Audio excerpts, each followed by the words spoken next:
I was born in a small town in the high mountains of Lebanon. It's called Hammana, and I was very much raised there all through elementary school until I had to go to middle school, and from there to high school, and that was in Beirut.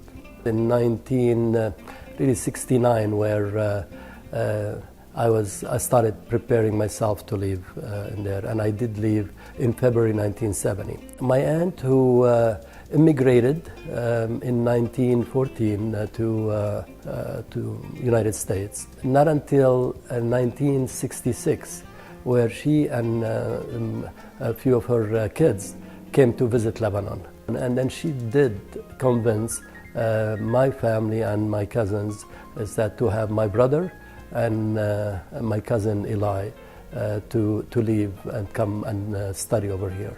Preparing to come over here, of course, my dad had to sell another piece of land, and it was enough just so I'll be able to buy my tickets coming over. But then at the same time, I needed some money, which they were able to give me $500. But my mom, she was so worried that I would not have enough money.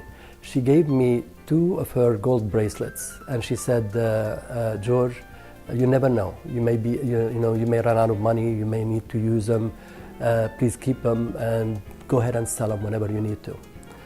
Well, that affected me a lot because I was so determined to do anything possible, to do any work possible, so I could make that money all through schooling and whatever is needed, so I don't sell those bracelets. Maybe 6-7 years later, they had the opportunity to come and visit me, which was in 1978, that's true. And at that time, I was so excited to go to Mom and say, Mom, I still have the bracelets.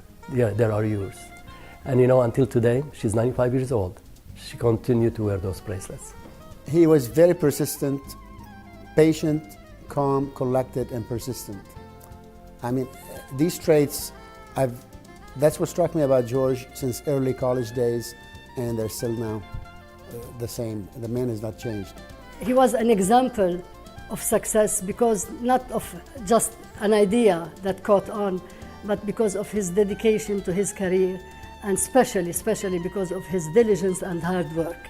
Then a job was available at the UCLA Tissue Typing Lab. So I applied, got accepted. After graduation, I started doing some research work, and I did publication, and he helped me tremendously into getting into publishing papers, and I ended up publishing quite a few papers. And then I found opportunities in the field, and the opportunities were mainly in where this field has potentials into going beyond what it is right now. And I got my MBA through while working, mostly at night, and I finished in 1983. At which time I, was working with Dr. Asaki and was able to show him a business plan. And of course, it's always on his mind. And he probably had it in his mind before me, but he goes, let's go ahead, let's do it. And we did. George was involved at all phases. I think the big difference between somebody just in business and in his case was that he understood the science behind all of what we were doing. The company itself, on Lambda, focuses on it's a small niche actually within the transplant market. And what we produced in there, we started with serology and went into molecular, which is DNA, and of course antibody and protein detection. And in there, the product that we produce are to be able to match patient and donor for the best match possible. So we ended up with about 7 different lines of products, and when you put it all together, it's over 230 different products that one Lambda sells. And we sell mostly to specialty laboratories and hospitals that do these testing for transplant centers. In 1964, the first Terasaki tray was developed. In 1984, One Lambda opened its doors for business. We started with one small office in West LA, and later acquired distributors from around the world, and now have over 60 global distribution offices. We are now 337 employees strong.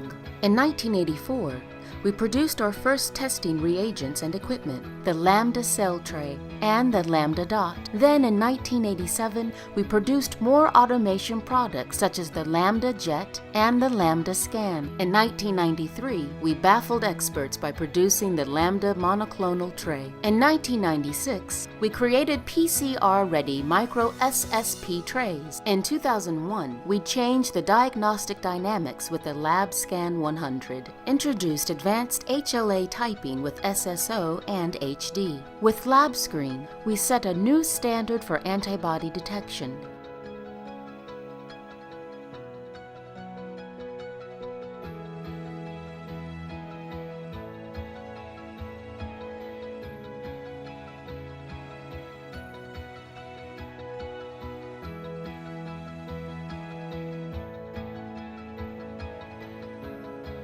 One Lambda, under George's leadership, has made a tremendous impact through the development of innovative technologies. This technology has enabled the field to move forward, and One Lambda has been the leader in the field in this area. It was very obvious that if you worked with these customers, that they already knew of the One Lambda name, you see, because it's the community, the HLA community, is a small knit community worldwide, really.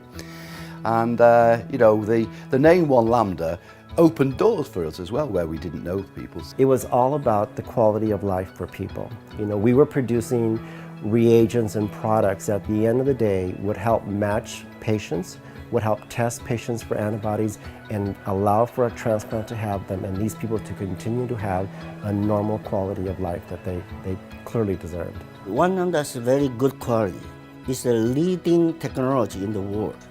So we using this technology, bring it to Taiwan market, and to give to the people who need organ transplantation in good care. So we make a very good result, and also make a family happy. O Lambda é uma empresa diferente. Is a different company. É uma empresa realmente que ela não só está preocupada A company that's not only concerned em lucro, with profit, mas ela está preocupada but they are concerned com o doente, with the patient. que é realmente o principal That is really the foco. Main focus for our work. Essa é a grande diferença. This is a big differential for them. And I think I'm talking not only for my company, but for the rest of the distributors. The relationship that we have with George and One Lambda is closer than with other companies that we are working in our market. He had this capability to really have like a wide view and picture of not only the American market but worldwide. I admired him because he took One Lambda from 20, 30 employees from the first time I met with him in 1989 to about 300 plus. But what I admired about it is George's determination to make sure that One Lambda would stay in the area after it gets acquired by Thermo Fisher, because again of his commitment to job growth and making the industry bigger in Greater LA. And one of the things he always does, he's always listened to the laboratory scientists and tried to make improvements. He was, always there to improve upon what we do, and he always got it. He always understood when we said, we need this improvement. He was always able to understand, translate, and make it happen through the development of those innovative technologies. George gave me the feeling from the beginning that he said, okay, the knowledge in our field is one story, but important is to set up human relationship. I think, if you're working in the field, that means One Lambda is of course connected with the knowledge of UCLA, of Paul Terrazaki, and also of George Ayoub.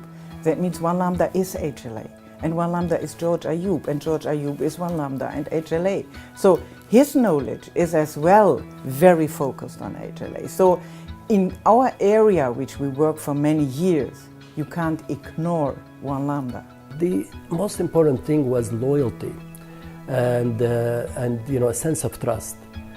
if they don't know who you are, if they really can't go deeply to the level of your family, they're not, they may always wonder about, having that full trust in it. It was an easy thing for me. They knew us all. They knew my family. Every possible occasion that I'm able to bring in the family to a certain event, they were there and they were part of that event, either in helping as well or in being a public relation.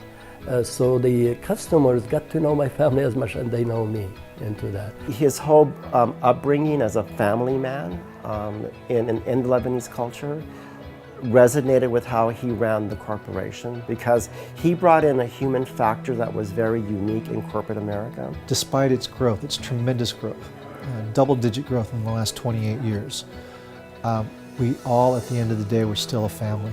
Well, when we decided to sell, there were a lot of discussion. And of course, one of the major discussion was, could we select a buyer that will keep the culture and the family atmosphere, as well as the philosophy that we have for this company, as much as possible. I mean, once you sell it, you have no control of it. But what's the best that you could do? So we did. We went through a major process into trying to take care of our employees. Dr. Saki is an amazing person that never forgets loyalty, and he has been generous all through. So yes, we had many companies were interested in One Lambda, and we dwindled it from 25 down to 3, down to the last one. But we're confident that the last one is the right one. George is a very devoted Catholic. I think his love to his church and to be part of the community was always important for him. Since he came, this was his second home. So at any opportunity or any occasion that he felt that he can contribute, whether from his time or in any other possibility, he wanted to be part of it. He's in our finance committee. He's the chairperson of the finance committee. And he chaired a couple events for our church. I always find George to be a respectful man. He respects people. He's not the guy who would seek his own glory or anything. He would be the guy who would discreet, would do the job without asking usually for anything. George, as a father, was always very kind with his kids. He wasn't a selfish man. He wanted everything for his family, for the kids. I think my dad led by example.